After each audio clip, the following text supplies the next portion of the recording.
Happy coffee, y'all. I got my coffee. You got yours? Mm-mm. In this video, I want to go over the books that I read in the first half of 2025 and tell you what my favorite ones were. So, y'all, that's what we're going to look at.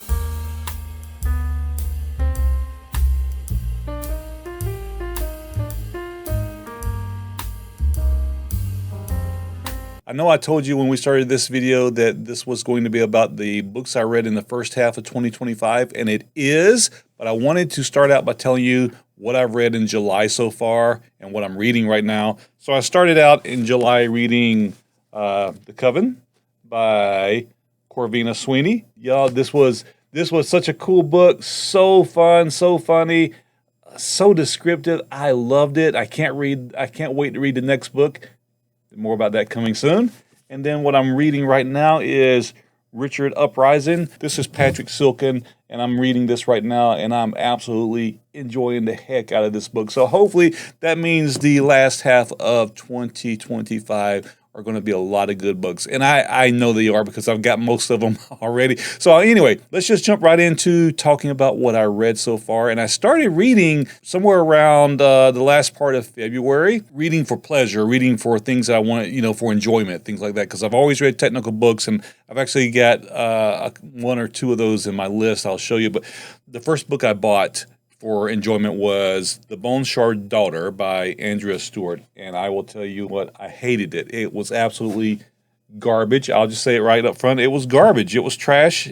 I didn't like it at all. And I was like, crap, maybe this is why I don't read. And so I made a post on X and saying, I was looking for something to read. Could somebody give me some insight to it? And this is how I got tied into a bunch of authors on X.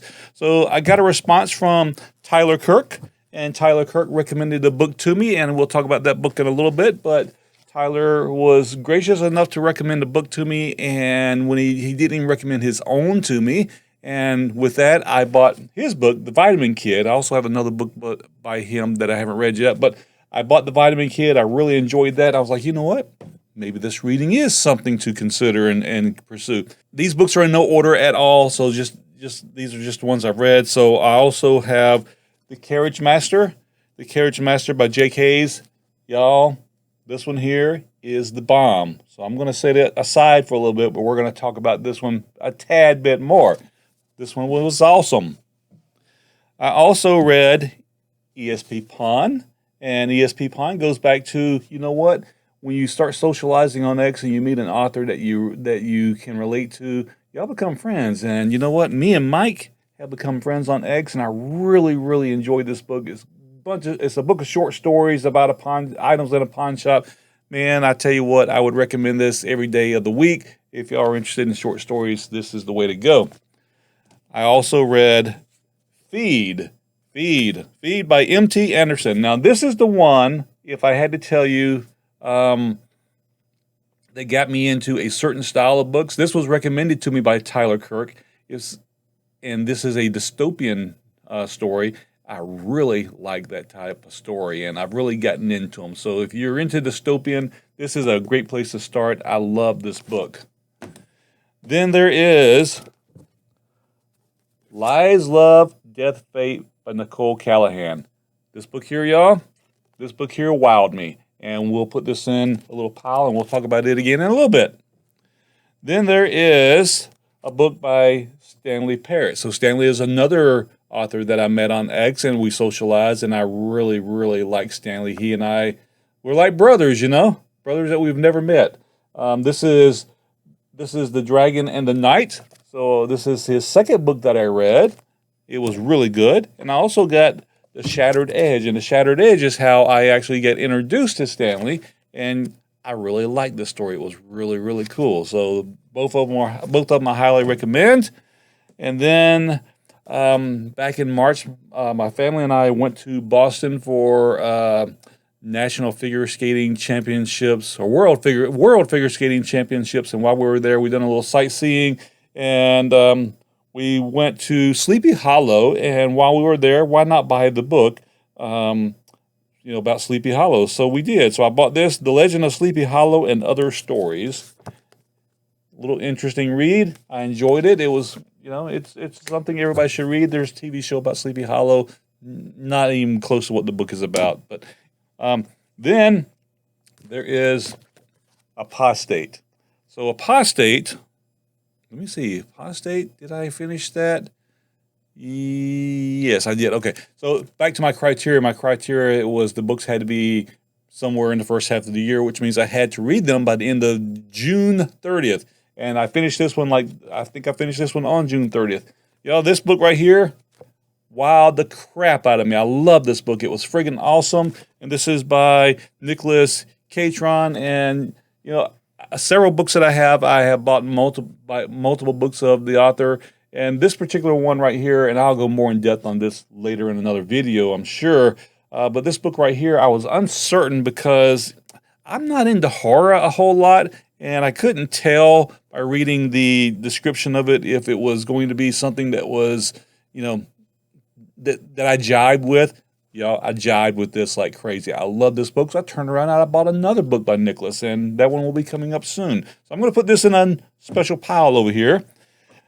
Then I have this book right here called I Am a Runner. It is the memoirs of a sepsis survivor, and this is Maria Meyer. And I used to do a lot of running, a lot of trail running, and Maria sent this to me a few years back, and I really enjoyed it. And I picked it up to read it again because I wanted to reach out to Maria and just talk to her, see how things were going with her. But this was a great book if you're into running, or if you think you can't run. This is good. A good story, a good true story. And then again, books that probably most people don't get into for enjoyment, and this is more like a self-help book for me. It was something I was interested in reading because I read Jordan Peterson's first book, The 12 Rules of Life. This is beyond order, 12 more rules for life. So I read this. I enjoyed it. Again, it's not meant for entertainment purposes so much as a look at, an inner look at yourself and the way you should lead your life. I really, really liked this book. And then last but not least, Sidney Sheldon's Windmill of the Gods. This was the first book I ever remember buying for myself, and I bought it 20 plus years ago, and I read it, and I remember liking it. And so I decided, I'm going to buy me another copy of it because I didn't have the original copy of it, and I'm going to read it again. And I'll tell you, I enjoyed it, but I don't think I enjoyed it as much as the first time I read it. Maybe my taste had changed or whatever, but yeah, that's that. So those are the books that I have read from, I guess, February-ish to the end of June, and a pretty good list. I really enjoyed them, so that gets us back to 3 books right here. So I told you this was going to be my favorite books for the first half of the year, and I'm just going to share these with you one more time because for different reasons, y'all, these really, really entertained the heck out of me. So the last one that I read was Apostate by Nicholas Catron. I hope I'm saying his name right.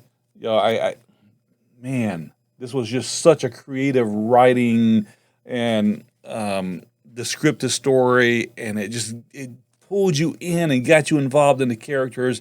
And, one of the things I can say is you want to like the characters or you don't want to like the characters. And there was one character in here that, I could not stand. I hated that darn character, but I loved the darn book. And the fact that it made me hate the character so much really made me enjoy the book. So I really like this book, except for the ending. I didn't like the ending, and that's a story for another time. But y'all, highly, highly recommend Apostate. And then back to Lies, Love, Death, Fate by Nicole Callahan. So this was really interesting because I didn't think I'd like this type of story. And this was the book that really made me think, oh my God, indie authors are some kind of incredibly talented. This was like the turning point when I read this that made me decide I am going to stick with indie authors and read their books because this one was unbelievable. So this is in my list. And then, y'all, The Carriage Master. So this is really, really interesting to me. This was a big one, y'all. Look at that. It is a big friggin' book, and I could not put this book down. I read it, I read it, I read it, I read it. I couldn't put it down. I even listened to it on audio, and it was absolutely incredible. The storytelling was so cool, and it just pulled you in, and it made you want to read more and more and more and more. And this is Jake Hayes, and Jake doesn't have another book. But you know what, Jake? When you put out another book, dude, I am buying the other book because you know what? If you can do this well in your first book, man, you've got a career ahead of you. If y'all haven't read this and you want a good long story to keep you busy for a while and keep you entertained, this is it. So, do I have a favorite? No. It's these three right here, y'all. So, for the first 6 months of 2025, these are the ones. These are the books that I truly, truly enjoyed the most. Now, I'm not saying the other ones weren't good because the other ones were good. I enjoyed reading most of them. But you got to have favorites in life, right? I don't guess you have to, but hold on, Matt. I do have a favorite. Look at this. Yep. But yeah. So for me, if I were going to recommend books to somebody who's wanting to start out reading, if they had time and they thought they could read a very, very long book, then it would definitely be read The Carriage Master first. Then if they wanted something shorter but would just really pull you in and make you really like somebody and really not like somebody and just an unbelievable story, then The Apostate. And then if you're wanting to read something that will just blow your mind and you're like, oh my God, how creative can a person write? Then it would be Lies, Love, Death, Fate. And even though, and I said this in a review I did of it, it has the word love in the title. Yeah, this book is absolutely amazing. This is the one, like I said, that just turned me on to indie authors, and I absolutely love it. I love it so much that I bought another book by Nicole Callahan, but that's another story as well. So yeah, those are my books for the first half of 2025, and then the three favorites that I read in 2025. I hope you enjoyed that. I enjoyed the books, and right now I can't wait to share with you some more about The Coven from Corvina Sweeney. Y'all, that is the bomb. It really is. And then Richard Uprising. I'm in the middle of reading that, and I am enjoying it so much. It is just so cool. And I want to lead the video by telling you, if you're on X and you're looking for a group of people to interact with, reach out to some authors. Start following some authors and interact with them. You'd be surprised. A lot of them are more than just writing books. A lot of them, talk about other things and are really interactive, and that's kind of what drives me to pick certain books. And yeah, that's it, y'all. I hope you enjoyed the video. I hope you'll pick up a book and read, and I will leave a list of these books in the description. Check one of them out. Y'all have a great one. Take care.